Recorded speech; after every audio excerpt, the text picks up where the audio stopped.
So we have this project here. If you have a curtain wall glass and you want to enter a door into it, but you want the door to be centered or you want the door to orient differently in that panel.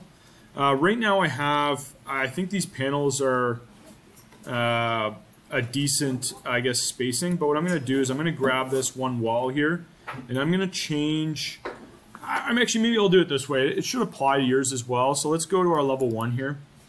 And so say if I want to add a door, and I'm just going to sketch this on the screen, but say if I wanted to add a door that's right here. How do I do that, right? So what we can do is in 3D, we can go back, and what we're going to do is we're going to add a single grid line panel. So let's go to the architecture tab. We're going to go to curtain grid, and we're going to go to one segment here. So it's going to only create one segment of curtain panel, and I'm just going to create it in this one panel right here, and I'm just going to create it in the center like that. So delete element and do it over here again, and I don't know why it's giving me that error message, but that's fine. So now we have these extra panels in here. We could also do one for height technically. So yeah, we could do height in here. So say if your door is only 2.1 meters high, we could add that into there as well, which maybe that's a little bit early to do that. So how do we get rid of this mullion in the middle here? So we can tab over this line and we can click add and remove segments, and we can remove this segment here, and it's gonna say, do we want to delete this? We'll click delete element. And now this starts to look a little funky. I'm going to click on this grid line here, and I'm going to click add and remove segments, and I'm going to add a segment to this line right here. So now we have this kind of header piece here.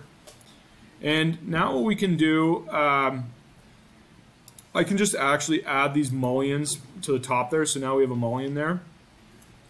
And so what we can do here is now tabbing over this, we can find our door panel.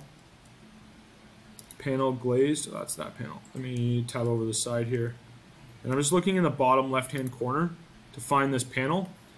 We can click the pin here, we can unpin it, and then we can change this door type to be our double door or single door, whatever you want. I'm just going to do the double door because it's got a frame. And then we can go to our floor plan here. I clicked the wrong floor plan. Let's go to our other floor plan here. And we can then control the size. So I can now move those grid lines side to side to actually get them to be where I want. So if you're trying to center this with an opening, you know, we can physically just move these grid lines down and make that door smaller, or do whatever, or move it to whatever location you need to. So in your case, moving it in the center of that hallway, you can just then move those grid lines. So you're going to add certainly some more mullions to your system, but that's how you get a curtain wall panel, I guess, door to kind of work in that. And then the other thing that I usually like to do with doors is I usually like to grab the bottom mullions, unpin them, and delete them, because your door frame that you would have on the bottom would basically take place of that, so you will have no bottom mullion underneath any doors, basically. So that's how you kind of create a curtain wall panel in kind of, or a curtain wall door in kind of a weird spot in your panel system.